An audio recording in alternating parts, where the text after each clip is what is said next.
वाढदिवसानिमित्त आपण तो इथे ठिकाणी कार्यक्रम आयोजित केला. योगायोगाने मला उपस्थित राहण्याची संधी मिळाली. गोविंदजींनी भरपूर अशा स्वतःचं भावना व्यक्त केल्या. त्यातली शेवटी प्रयागचा उल्लेख त्यांनी केला. आम्ही पाप केले की नाही माहीत नाही, पण ती दुसरं पाहिजे म्हणून आम्ही गेलो. मी पापच केले नसल्यामुळे तुम्हाला प्रयागला जायची गरज नाही. जे लोक तुमच्या सहवासात येतील ते प्रयागला जाऊन आल्याचं अनुभूती करतील. एवढं प्रामाणिक काम तुमचं आहे. आणि सदाशिव पाटलांचा उल्लेख मला केला पाहिजे. शांभवी आता प्रवीण पाटलांना काका म्हणते आणि मी पाटील काकांना काका म्हणते.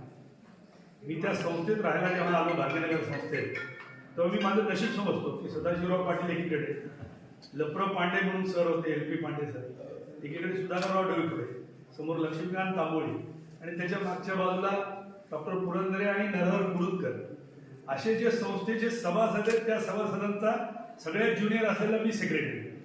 त्या संस्थेचं सेक्रेटरी व्हायचं भाग्य मला लाभलं.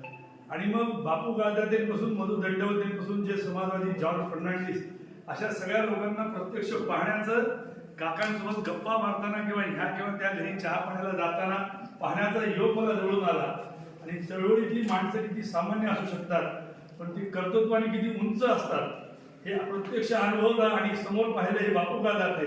आणि दुसऱ्या दिवशी वर्तमानपत्रात, तेव्हा मराठवाडा नावाचं वर्तमानपत्र अनंत भालेराव, जॉर्ज फर्नांडिसचा आणीबाणीतला लढा पाहिला. आता अभ्यास करताना की आणीबाणीला 50 वर्ष झाली, तर जॉर्जचं किती नाव होतं.